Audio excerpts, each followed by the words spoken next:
साथियों नमस्कार। बधाई हो आप सभी को। आईटी के अंदर राजस्थान सरकार के अंदर एक बहुत बड़ी वैकेंसी का आने का रास्ता साफ हुआ है। माननीय मुख्यमंत्री जी ने उसकी घोषणा की है 3 दिन पहले, और जब से घोषणा की है बहुत सारे प्रश्न आप लोगों के मेरे पास आ रहे हैं। तो मुझे लगता है कि एक साथ हम सारे क्वेश्चंस को लेकर उनके बारे में बात कर लें। जो क्वेश्चंस आपके जनरली जो क्वेश्चंस आए हैं मैं एक एक करके ले रहा हूं। बाकी जो भी आपके पास और क्वेश्चंस हैं और आपकी क्वेरीज हैं आप मुझे टेलीग्राम पर बता दें, व्हाट्सएप पे बता दें, मैं एक साथ कवर करने की कोशिश करूंगा। सबसे पहला क्वेश्चन आपका है कि भाई कितनी वैकेंसीज है। देखिए अभी जो वैकेंसीज का सुन रहे हैं 10,000 प्लस वैकेंसीज हैं जो कि इंस्ट्रक्टर के नाम से राजस्थान सरकार निकालने जा रही है। इसमें कुछ वैकेंसी इंस्ट्रक्टर्स की है और कुछ सीनियर इंस्ट्रक्टर्स की है। हाँ, लेकिन कुल मिलाकर 10,400 के लगभग वैकेंसीज हैं जो कि फर्स्ट फेज में राजस्थान सरकार निकाल रही है। और आईटी के अंदर राजस्थान सरकार की पहली अब तक की सबसे बड़ी वैकेंसी होगी, जबकि पूरी आप लोगों के प्रयासों से आई। सरकार ने एक बार बीच में सोच लिया था कि संविदा पर रखेंगे, लेकिन ये अब फाइनल हो गया है कि इसको रेगुलर किया जाएगा आप लोगों की मेहनत की वजह से। तो लगभग 10,500 वैकेंसीज यहां पर आने का है, जिसमें से करीब 600 वैकेंसी सीनियर इंस्ट्रक्टर्स की और बची हुई वैकेंसीज आपके इंस्ट्रक्टर की आने का है। कई आपके साथियों ने पूछा कि इसकी ग्रेड पे क्या रहेगी। देखिए इंस्ट्रक्टर की ग्रेड पे शुरू में जब डिसाइड की गई थी, जब पहले इन्होंने रखा था तो 2800 रखी थी। अभी इसमें कुछ कंफ्यूजन चल रहा है, इसमें कुछ रूल्स वगैरह बन रहे हैं, इसलिए इसके बारे में हम ज्यादा बात ना करें तो ठीक है, क्योंकि गफलत पैदा होगी, कंफ्यूजन होगा। तो बेटर है हम थोड़ा सा वेट कर लें, एक बार रूल्स आ जाए। इसके अलावा शिक्षा मंत्री जी ने कई बार ये बात कही है कि कंप्यूटर व्याख्याता की अलग से भर्ती करेंगे। तो लगभग 1,000 वैकेंसी व्याख्याता लेक्चरर कंप्यूटर साइंस या फर्स्ट ग्रेड के निकलने की उम्मीद है। हालांकि उसमें अभी थोड़ा टाइम लग सकता है, 5-6 महीने का, लेकिन वो निकलेगी। पूरी उम्मीद है मुझे कि वो निकलेगी। सेकंड ग्रेड की वैकेंसी निकलवाने की बहुत कोशिश हम लोग कर रहे हैं और करेंगे। हम चाहेंगे कि सेकंड ग्रेड की भी कुछ वैकेंसी निकले, लेकिन अभी आज की तारीख में जो अनाउंसमेंट हुआ है वो इंस्ट्रक्टर और सीनियर इंस्ट्रक्टर के लिए हुआ है। तो हम आज की तारीख में जो बात कर रहे हैं वो तो इंस्ट्रक्टर और सीनियर इंस्ट्रक्टर के लिए कर रहे हैं। टीचर्स का जो सेकंड ग्रेड फर्स्ट ग्रेड की जो हम बात कर रहे हैं, आज की तारीख में कोई सीन नहीं है। हाँ, फर्स्ट ग्रेड के लिए माननीय मुख्यमंत्री जी ने, शिक्षा मंत्री जी ने कहा था, लेकिन अब वो कितना टाइम होगा, कब सैंक्शन होगी, कब वो निकलेंगे, इसके बारे में भी कुछ भी बोल पाना मुश्किल है। आपके काफी, या मैं कहूं ऑलमोस्ट जितने भी फोन मेरे पास आए, सभी के क्वेश्चन था कि सर नोटिफिकेशन कब तक आएगा। जल्दी से जल्दी कोशिश करेंगे नोटिफिकेशन निकलवाने की, लेकिन फिर भी आप मान के चले 1 से 2 महीने तो लग जाएंगे। क्योंकि देखिए केवल इंस्ट्रक्टर या सीनियर इंस्ट्रक्टर से काम नहीं चलेगा। बात यह है कि जब इंस्ट्रक्टर, अगर आपको लगता है, सपोज आप इंस्ट्रक्टर लग गए, आपका प्रमोशन हुआ, आप सीनियर इंस्ट्रक्टर हो गए, अगले प्रमोशन पे आपको क्या बनना है, उसके बाद अगला प्रमोशन में क्या होगा, तो वो पूरा प्रमोशन चैनल बनता है कि आप प्रमोट होते होते कहां तक पहुंचेंगे। उसमें जो रूल्स बनते हैं उसमें टाइम लगता है। इसलिए ऐसा लगता है कि शायद 1 से 2 महीने के बीच में वैकेंसी आ जानी चाहिए, नोटिफिकेशन आ जाना चाहिए। नोटिफिकेशन से रिलेटेड और कई बातें आप लोग कर रहे थे। क्वालिफिकेशन क्या होगी। पिछली बार जब कॉन्ट्रेक्चुअल की बात थी तो ये बात आई निकल के कि भाई आईए वाली क्वालिफिकेशन रखी जाएगी। आईए वाली क्वालिफिकेशन मतलब कि इसमें पीजीडीसीए भी अलाउड है। आप में से काफी लोगों के जो आया था कि बीटेक ईसी अलाउड है क्या, वो आईए में तो है ना। यहां पर इंस्ट्रक्टर में रखा गया है नहीं रखा गया है, आज की तारीख में सब गफलत में है, कोई कंफर्मेशन नहीं है, क्योंकि सारे रूल्स वापस से बनाए जा रहे हैं। तो क्वालिफिकेशन के बारे में हम आज की तारीख में कुछ नहीं कह सकते। हाँ, बीसी अलाउड है, एमसी अलाउड है, बीटेक अलाउड है, ये अलाउड है, एमएससी आईटी अलाउड है, एमएससी कंप्यूटर साइंस अलाउड है, वो सारा अलाउड है। मेरे विचार में पीजीडीसीए भी अलाउड होना चाहिए, बीटेक ईसी भी अलाउड होना चाहिए, लेकिन मैं गारंटी आज की तारीख में नहीं दे पाऊंगा क्योंकि मेरे को कोई भी रूल मैंने अभी तक वो नहीं देखे। तो जब तक हम रूल नहीं देखते, सरकार जब तक रूल नहीं बने हैं उसमें अमेंडमेंट भी कर सकती है, ठीक है ना। तो आज की तारीख में तो इसके बारे में कोई जानकारी किसी को नहीं। अगर कोई भी कहता है, कंफर्मेशन देता है, तो वो झूठी बात है। अगली बात आती है सिलेबस। देखिए, सिलेबस के बारे में बहुत ज्यादा रूमर्स है। काफी लोग मुझे कहते हैं भाई आईए वाला सिलेबस रहेगा। मान के चलिए, मैं गारंटी के साथ कह सकता हूं आईए का सिलेबस नहीं रहेगा।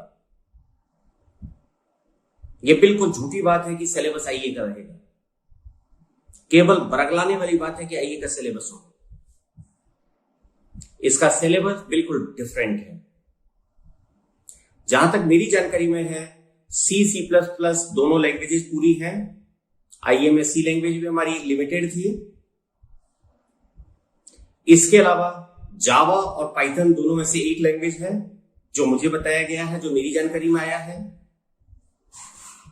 तो 3 तो कम से कम लैंग्वेजेस हैं, सी प्लस प्लस जावा या सी प्लस प्लस पाइथन, या हो सकता है चारों का कॉम्बिनेशन भी रख दे, C plus plus Java and Python. DBMS पूरा है। आईए में डीबीएमएस नहीं था, आईए में केवल एमएस एक्सेस था। डीबीएमएस का कुछ पार्ट हम लोग एमएस एक्सेस के लिए पढ़ लेते थे। तो यहां पर डीबीएमएस है डिटेल में, डेटा स्ट्रक्चर भी होगा। तो ऐसे बहुत सारे टॉपिक्स हैं। मैं अभी आपको सारा, चूंकि कंफर्मेशन कुछ भी नहीं है, शिक्षा मंत्री जी के साइन नहीं हुए हैं रूल्स पर, तो अभी कुछ भी बता पाना थोड़ा सा गलत रहेगा। तो बेटर है कि सिलेबस के लिए हम 10-15 दिन का वेट करें। डिपार्टमेंट से जानकारी दी गई थी कि भाई हफ्ते 10 दिन के अंदर अंदर हम सिलेबस निकाल देंगे। नोटिफिकेशन में मैंने 2 महीने का टाइम लग सकता है।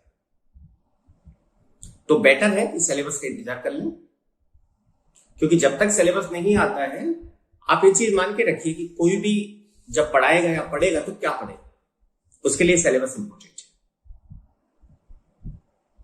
कुछ लोगों ने मुझे बताया कि सर वो तो आईए की क्वालिफिकेशन रखी है तो आईए का ही सिलेबस होगा। भाई आरएएस और आईएएस दोनों में मिनिमम क्वालिफिकेशन तो ग्रेजुएशन ही होती है। बीए वाले अप्लाई कर सकते हैं, दोनों का सिलेबस सेम है क्या? नहीं है। तो ये बहुत ही मतलब एक छोटी सी बात है कि हमें सिलेबस के लिए भी वेट करना चाहिए। तो ये तमाम बातें थी जो कि आपकी इस भर्ती से रिलेटेड थी। फिर आप लोगों के कुछ के क्वेश्चंस हैं कि सब एग्जाम कब तक होगी। अभी जो सरकारी हलकों से जो बताया गया था वो ये था कि एग्जाम हम फरवरी मार्च में करवाएंगे, कमिंग फरवरी मार्च में। अब बाकी अभी आज की तारीख में इन चीजों का डिस्कस करना कोई मतलब नहीं रह जाता, क्योंकि जिस तरह से कोविड की चीजें चल रही हैं, सारी चीजें फटाफट बदल जाती हैं। लेकिन हाँ, अगर सब कुछ सही रहा तो फरवरी मार्च में एग्जाम होने की चांसेस है। कुछ लोगों का कहना था कि साहब कोर्ट में भर्ती जाएगी। मैं आपको विश्वास दिला देता हूं कि अगर कोर्ट में भर्ती जाती है, अभी रूल्स को लेकर हर कोई जा सकता है। अगर किसी को लगता है कि उसके हितों के साथ अन्याय हुआ है ना, तो कोर्ट में जाना उनका राइट बनता है, जाना चाहिए। अगर किसी को भी लगता है कि उनके जो अधिकार हैं उनका हनन हुआ है, तो उन्हें कोर्ट में जाना चाहिए, बिल्कुल जाना चाहिए। और कोर्ट कुछ भी कहे, कोर्ट कहे कि भाई इन्हें अलाउ करना है, कोर्ट का ज्यूरिसडिक्शन है। कोर्ट कहे इनको अलाउ नहीं करना है, कोर्ट का ज्यूरिसडिक्शन। लेकिन एग्जाम पर स्टे नहीं आने दूंगा, इसकी मैं पूरी कोशिश करूंगा। माननीय न्यायालय में हम अपना पक्ष जरूर रखेंगे कि भाई एक तो बच्चों के भविष्य का सवाल है और रोजगार का सवाल है, तो उसमें स्टे नहीं आने दिया जाए, इसकी पूरी कोशिश करेंगे। बाकी तो माननीय न्यायालय जो भी डिसाइड करते हैं उसमें किसी का कोई इंटरफेयर नहीं हो सकता, लेकिन पूरी कोशिश अपन ये करेंगे कि स्पष्ट नहीं है, तो उससे आप निश्चिंत रहिए। कुछ सवाल जो मेरे से रिलेटेड किसी इंस्टीट्यूट से बारे में, लॉजिक बेस के बारे में, कि भाई कहाँ कोचिंग होगी, कब से होगी, तो वही बात है भाई सिलेबस आए पहले तो ऑफलाइन कोचिंग के लिए तो माननीय मुख्यमंत्री जी अलाउ करें, तभी जाकर के ये सारी चीजें हो सकती है, वरना तो जब तक मुख्यमंत्री जी अलाउ नहीं करते या गवर्नमेंट अलाउ नहीं करती कोविड की गाइडलाइंस को लेकर, तब तक कुछ भी हो पाना मुश्किल है। तो साथियों, ये तमाम आपके क्वेश्चंस के जवाब, और भी कई क्वालिफिकेशन वाले लोगों के मेरे पास मैसेज आए, पॉलिटेक्निक वालों के आए, देखिए, लेकिन अब आज की तारीख में कुछ भी बोल पाना जल्दीबाजी, क्योंकि रूल्स किसी के पास नहीं है और फाइनल रूल्स किसी के पास भी नहीं है, शिक्षा मंत्री जी के पास भी नहीं, क्योंकि रूल्स बनेंगे तभी तो होगा ना। रूल्स बने, शिक्षा मंत्री जी साइन करें, नोटिफाई हो, उसके बाद ही कुछ हो सकता है। कभी कभी ऐसा होता है कि शिक्षा मंत्री जी के पास आया, उसमें कुछ चेंज हो गया, ठीक है। कभी जब फाइनल हो रहा है, जो कमेटी रूल्स बनाने वाली बनी है, उसमें किसी मेंबर को किसी चीज पर ऑब्जेक्शन हो गया, कोई सजेशन आ गया, वो इनकॉर्पोरेट कर लिया, तो ऐसी बहुत सारी चीजें होती है। इसलिए जब तक साइन नहीं हो, नोटिफाई नहीं हो, तब तक हमें उस बारे में बात नहीं करनी चाहिए। आप बिल्कुल पूरी तरह से तैयार रहें, वैकेंसी आएगी, बहुत बड़ी वैकेंसी है राजस्थान में आईटी के लिए। 10,500 पोस्ट पहली बार निकल रही है किसी चीज के लिए, आईटी इंडस्ट्री के अंदर, अपने आप में मायने रखता है। आईटी की बहुत बड़ी बेरोजगारी दूर होगी। सिलेबस के लिए थोड़ा सा आप अभी सतर्क रहें कि सिलेबस का इंतजार कर लें तो ज्यादा बेटर है। ये आपके तमाम क्वेश्चंस थे जो कि अभी तक मेरे पास आए थे, और लगातार मैसेजेस के थ्रू, फॉर्म्स के थ्रू आप लोग मुझे पूछ रहे थे, तो मुझे लगा कि मैं एक साथ आप लोगों को बता दूं। बाकी टाइम पर जो भी मुझे जानकारी होगी मैं आपके साथ शेयर करता रहूंगा। हाँ, लेकिन आप पढ़ना चालू कर दीजिए। अभी आपके साथी लोगों के फोन आते हैं जब सिलेबस नहीं है तो हम क्या पढ़े भाई। कंप्यूटर साइंस की जो भी किताब आपके पास है, आपने बीसीए, एमसीए, बीटेक जो भी कुछ किया है, पीजीडीसीए जो भी कुछ किया है, जो भी किताब आपके पास है, सी होगी, पीवीएमएस होगी, जो भी किताब है, सी की जो भी है, बाला गोस्वामी कानेटकर है, या जो भी आपके पास है, उठाइए, पढ़ना चालू कर दीजिए। लेकिन ये मान के चलिए कि सिलेबस अच्छा खासा है, आइए वाला सिलेबस नहीं। तो साथियों, ये तमाम बातें जल्द ही और जो जानकारी मिलेगी वो आपके साथ शेयर करेंगे। थैंक यू, नमस्कार।